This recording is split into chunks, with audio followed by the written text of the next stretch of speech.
This is a short guide to self-isolation, or as it's quickly becoming known, cabin fever. This little video is entitled How Not to Murder Your Family. The alternative title is How to Have Your Family Not Murder You. Number 1, keep your routine.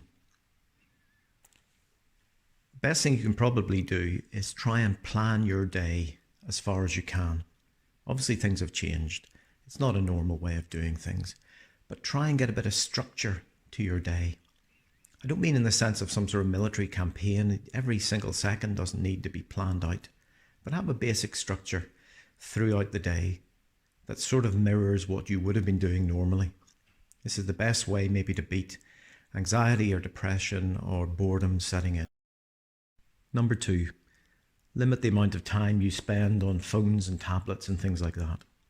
Now, I realize that if you thought that the time you were spending on your phone or tablet was bad before, it's going to be even worse if you're in self-isolation because you've not much else to do.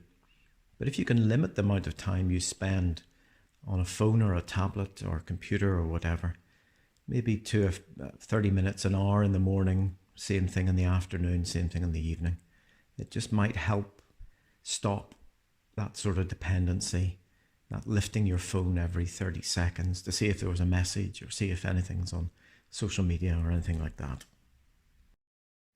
Number 3, don't overload yourself with news. There is actually something to being too informed, especially now when everything in the news is just about the coronavirus.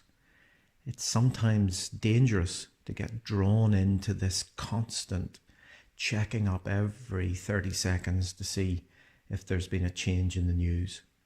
Because this can just increase your anxiety. This can make you more worried about yourself or about your neighbours or about your friends or family. So try and limit the amount of time you spend on news apps or social media things or the computer or internet, whatever it happens to be, where you get your news from. Just try and limit the amount of time you spend looking at the news and instead do something else. Number 4, learn something new or take up a new hobby.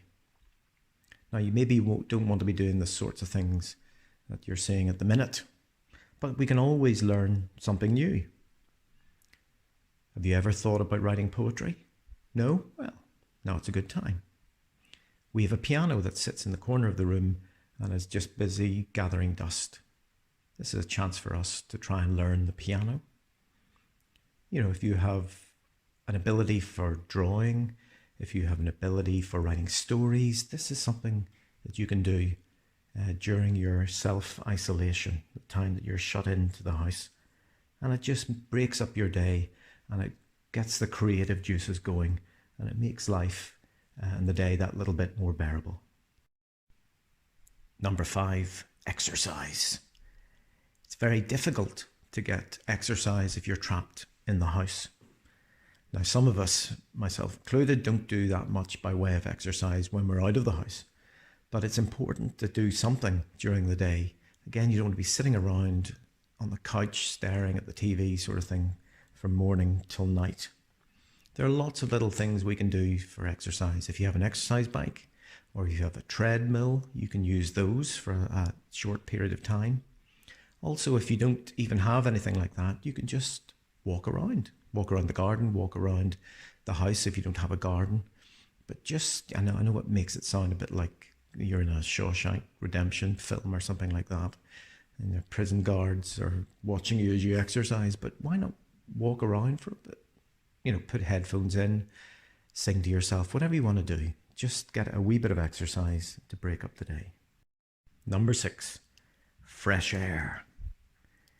Being stuck inside isn't a lot of fun, especially these days because it's bright and sunny and reasonably warm outside. But we can go outside to some extent. If you have a garden, have a wander around the garden, get a bit of fresh air there. If you have a balcony or anything like that, if you're in an apartment, why not go out onto the balcony? And if you don't have any of those, you can always open a window, let the air blow in to you.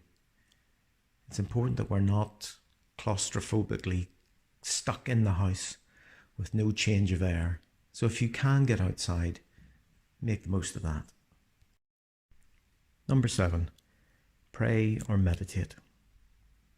There are many aspects to being a human being. It's not just the physical or the mental or the emotional. There is a spiritual side to humanity. So if you feel inclined to pray, why not pray? It's a way of lifting you out of your situation and out of yourself and giving you a sort of fresh perspective on things. Or if you're not the praying type, why don't you meditate or practice mindfulness? Or if you're not familiar with either of those things, why don't you make a list of things that you're grateful for? And then go down that list one by one and think on the various things that you have in your life that you give thanks for or that you're grateful for. Well, that was a short guide on how to beat self-isolation. It was gleaned from a variety of different sources, and I'm sure all of them you're familiar with, or maybe a couple of them you hadn't thought of. But either way, take care of yourselves. Look after your health, both mental and physical and spiritual. And just be aware that it's not always going to be like this. This will come to an end, and there is hope. Keep safe and well.